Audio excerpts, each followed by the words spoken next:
വീടുകളിൽ മാലിന്യം ശേഖരിക്കാനെത്തുന്ന ഈ രണ്ട് ഹരിതകർമ്മ സേനാംഗങ്ങളെ നമ്മൾ എന്നും ഓർത്തിരിക്കേണ്ടതുണ്ട്.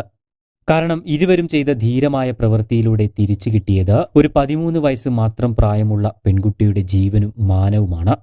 2024 നവംബർ മാസത്തിൽ ആലപ്പുഴ ജില്ലയിലെ നൂറനാട് നടന്ന സിനിമാ കഥയെ വെല്ലുന്ന ഒരു സംഭവമാണിത്. ഇരട്ടച്ചങ്കുള്ള വീട്ടമ്മമാർ എന്നാണ് ഇരുവരെയും സോഷ്യൽ മീഡിയ അന്ന് വിശേഷിപ്പിച്ചത്. അന്ന് നല്ലൊരു മഴയുള്ള ദിവസമായിരുന്നു. സ്കൂൾ വിട്ട ശേഷം വിജനമായ സ്ഥലത്തുകൂടെ ഒറ്റയ്ക്ക് വീട്ടിലേക്ക് പോയിക്കൊണ്ടിരിക്കുകയായിരുന്നു 13 വയസ്സുകാരിയായ പെൺകുട്ടി. എന്നാൽ കുട്ടി നടന്നു പോകുന്നതിനിടയിലാണ് റോഡ് സൈഡിൽ ഒരു സ്കൂട്ടറിൽ മഴക്കോട്ടും ഹെൽമറ്റും ധരിച്ചുകൊണ്ട് ഒരാൾ നിന്നിരുന്നത്. കുട്ടി അടുത്തെത്തിയപാടെ ഇയാൾ തന്റെ നഗ്നത പെൺകുട്ടിക്ക് മുന്നിൽ പ്രദർശിപ്പിക്കുകയാണ് ആദ്യം ചെയ്തത്.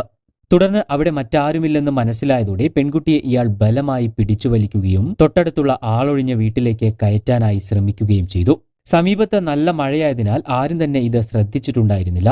എന്നാൽ അതേ സമയമാണ് അവിടേക്ക് ദൈവദൂതരെ പോലെ 2 ഹരിതകർമ്മസേനാ പ്രവർത്തകർ എത്തുന്നത്. കുട്ടിയെ വീട്ടിലേക്ക് കയറ്റുന്നത് ഇവർ കാണാനിടയാവുകയും 2 പേരും ചേർന്ന് ബഹളം വയ്ക്കുകയും ചെയ്തു. ഇതോടെ അയാൾ കുട്ടിയുടെ പിടിവിട്ട് സ്കൂട്ടറിൽ രക്ഷപ്പെടാനായി ശ്രമിക്കുകയായിരുന്നു.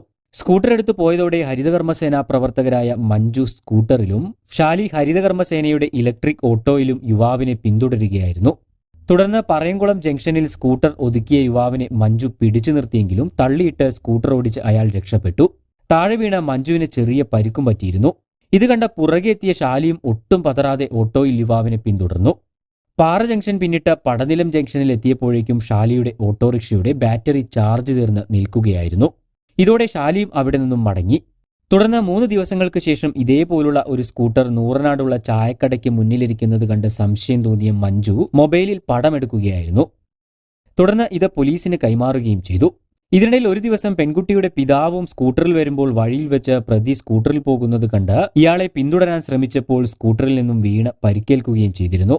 അന്ന് പ്രതി ഇവരുടെ കയ്യിൽ നിന്നും രക്ഷപ്പെട്ടുപോയി. പിന്നീട് ആലപ്പുഴ ജില്ലയിലെ വിവിധ ഭാഗങ്ങളിലും കൊല്ലം ജില്ലയുടെ വടക്കൻ മേഖലയിലും പരിശോധന നടത്തിയതിൽ പ്രതി ഉപയോഗിച്ചു വന്നിരുന്ന വാഹനത്തിന്റെ വ്യക്തമായ വിവരങ്ങൾ ലഭിച്ചു. എന്നാൽ വാഹനം വ്യാജ നമ്പർ പ്ലേറ്റ് ഉപയോഗിച്ചാണ് ഓടിക്കൊണ്ടിരുന്നതെന്നും കണ്ടെത്തി. വീട്ടിൽ സ്ഥിരമായി താമസിക്കാത്ത ഇയാൾ പല സ്ഥലത്തും അലഞ്ഞു തിരിഞ്ഞ് നടന്ന കുറ്റകൃത്യങ്ങളിൽ ഏർപ്പെട്ടു വരികയായിരുന്നു. നിരവധി ക്രിമിനൽ കേസുകളും ഇയാൾക്കെതിരെയുണ്ട്. തുടർന്ന് ദിവസങ്ങൾക്ക് ശേഷം വെളുപ്പിന് കായംകുളം റെയിൽവേ സ്റ്റേഷൻ പരിസരത്ത് റെയിൽവേ ഗർഡറുകൾക്ക് മുകളിൽ കിടന്നുറങ്ങുകയായിരുന്ന ഇയാളെ സാഹസികമായി പോലീസ് പിടികൂടുകയായിരുന്നു. ഭരണിക്കാവ് പള്ളിക്കൽ സ്വദേശി പ്രവീണിനെയാണ് നൂറനാട് പോലീസ് പിടികൂടിയത്. ഇത്തരത്തിൽ സമൂഹത്തിൽ നടക്കുന്ന തിന്മകൾക്കെതിരെ പോരാടാൻ മനസ്സും ധൈര്യവുമുള്ള ആളുകളെയാണ് നമ്മുടെ നാടിന് ആവശ്യം. അതുകൊണ്ട് തന്നെ ഇവർ ചെയ്ത ഈ ധീരമായ പ്രവൃത്തിയെ നമ്മൾ എന്നും ഓർത്തിരിക്കുക തന്നെ വേണം.